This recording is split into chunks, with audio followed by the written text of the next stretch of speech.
మీరు చలికాలంలో చన్నీళ్ళతో స్నానం చేస్తున్నారా? అయితే మీరు ఈ విషయం తెలుసుకోవాల్సిందే.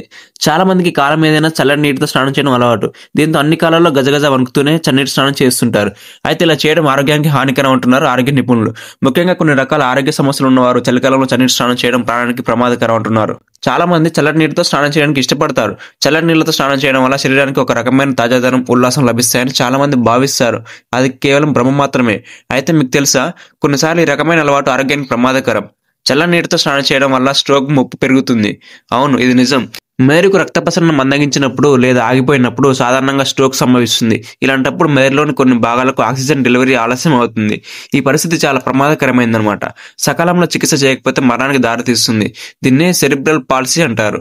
తలపై నేరుగా చల్లటి నీటిని పోయడం వల్ల సెరిబ్రల్ పాల్సీ ప్రమాదం పెరుగుతుంది. దీనికి కారణం నేరుగా తలపై చల్లటి నీటిని పోసుకున్నప్పుడు మెదడులోని నరాలు ఒక్కసారిగా కుంచుకుపోవడం వల్ల రక్త ప్రసరణకు అంతరాయం ఏర్పడుతుంది. అంతేకాకుండా చల్లటి నీళ్లతో స్నానం చేయడం వల్ల శరీర ఉష్ణోగ్రత ఒక్కసారిగా తగ్గుతుంది. దీనివల్ల శరీరంలో బలహీనత, అలసట, తల తిరగడం, గుండెపోటు, పక్షవాతం వంటి సమస్యలు తలెత్తుతాయన్నమాట. చల్లని నీటితో స్నానం చేసేటప్పుడు చేతులు, కాళ్ళు, వీపు వంటి శరీరంలోని ఇతర భాగాలపై తొలుత నీటిని పోయాలి.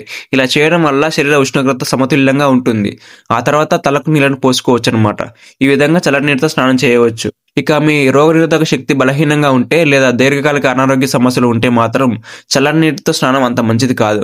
ముఖ్యంగా అధిక రక్తపోటు, గుండె జబ్బులు ఉంటే చల్లని నీటితో స్నానం చేయడం ప్రమాదకరం అనమాట. ఆరోగ్యానికి అనుగుణంగా గోరువెచ్చని నీటితో స్నానం చేయడం లేదా వేడి నీటితో స్నానం చేయడం అలవాటు చేసుకోవాలి.